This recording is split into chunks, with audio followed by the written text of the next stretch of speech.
दिल्ली में सुनहरी बाग मस्जिद का मामला तूल पकड़ता जा रहा है। मस्जिद के डेमोलिशन नोटिफिकेशन पर जमात उलेमाए हिंद के बाद अब जमात इस्लामी हिंद की भी नाराजगी सामने आई है। जमात इस्लामी हिंद इस मामले को लेकर कोर्ट का रुख कर चुकी है और अदालत से इस तारीखी विरासत की हिफाजत को यकीनी बनाने की अपील की है। जमात इस्लामी हिंद ने इसकी जानकारी एक प्रेस रिलीज में दी है। जमात इस्लामी हिंद के नायब अमीर जमात मलिक मोहतसिम खान मीडिया को जारी अपने बयान में कहा है उन्होंने कि इस मस्जिद के ताल्लुक से 18 दिसंबर 2023 को दिल्ली हाई कोर्ट का एक फैसला आया था, जिसमें यकीन दहानी कराई गई थी कि इस मस्जिद को किसी तरह का कोई नुकसान नहीं पहुंचाया जाएगा। अदालत की इस यकीन दहानी के बावजूद इसे तोड़ने के लिए अवामी राय तलब करना गैर आईनी है। फिर ये मस्जिद का मामला अभी अदालत में ज़ेर इल्तवा है। और वहीं मोहतसिम खान ने कहा है कि मस्जिद से पैदा होने वाले ट्रैफिक के मसाइल पर एनडीएमसी को आवाम की राय लेने के बजाय माहिरीन से सलाह लेने की जरूरत है। वाज़ेह हो कि दिल्ली में उद्योग भवन के सामने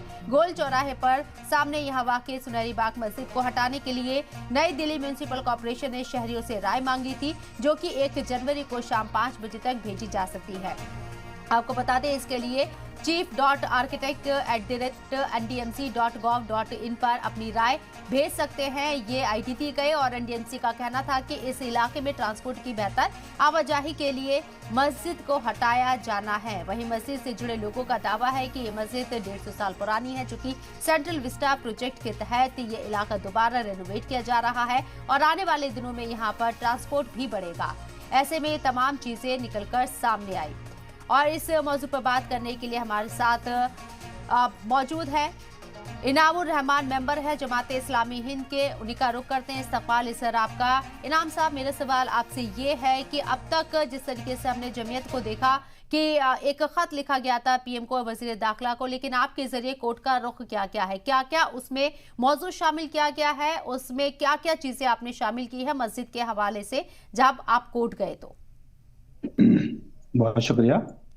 देखिए, जो चीजें जमात जी बोलिए सर। जी, वो तो अभी 1-2 दिन के अंदर सब चीजें सामने आ जाएंगी। बुनियादी बातें वही हैं जो हम पहले भी मीडिया में कहते रहे हैं और आप लोगों के सामने भी रख देते हैं। नंबर 1 तो ये कि ये कोई इस तरह का स्ट्रक्चर नहीं है कि कोई एक जनरल सी कोई इमारत है कि उसे आप कहीं से भी उठाएं और कहीं भी शिफ्ट कर दें। नंबर 1 तो ये एक तारीखी इमारत है, मस्जिद भी तारीखी है और हिस्टोरिकल मोनूमेंट्स की जो दिल्ली के हिस्टोरिकल मोनूमेंट है 141, उसके अंदर भी ये शामिल है। और ये बहुत कदीम मस्जिद है। अगर सरकारी रिकॉर्ड भी देखें तो तकरीबन 250 साल का रिकॉर्ड तो सरकारी मिलता है, लेकिन बाज़ किताबों में इस मस्जिद की जो इसकी कदीम होना साबित है वो 300 से ज्यादा साल से भी ये कदीम है। इसके अलावा एक अहम बात ये भी है कि ये दिल्ली की उन 123 प्रॉपर्टीज के अंदर भी शामिल है जिनका मामला ऑलरेडी कोर्ट के अंदर, हाई कोर्ट के अंदर चल रहा है।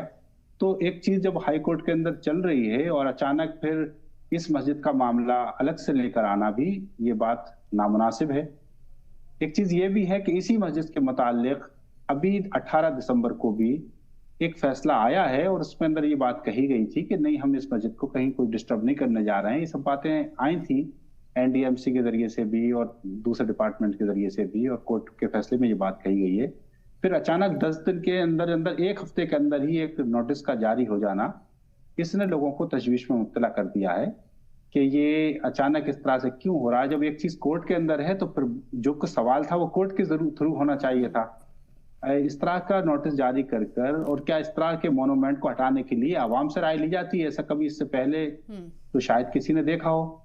और अगर अचानक आवाम ये कह दे मिसाल के तौर पर कि हाँ साहब हटाना चाहिए, कुछ बड़ी तादाद में ऐसे लोग कह दें, तो क्या उसको हिस्टोरिकल मोनूमेंट को, एक रिलीजियस प्लेस को क्या शिफ्ट किया जा सकता है लोगों की राय से? ये इस तरह के कुछ कंसर्न हैं हमारे, जो हम उसमें हर जगह इस बात का इजहार कर रहे हैं।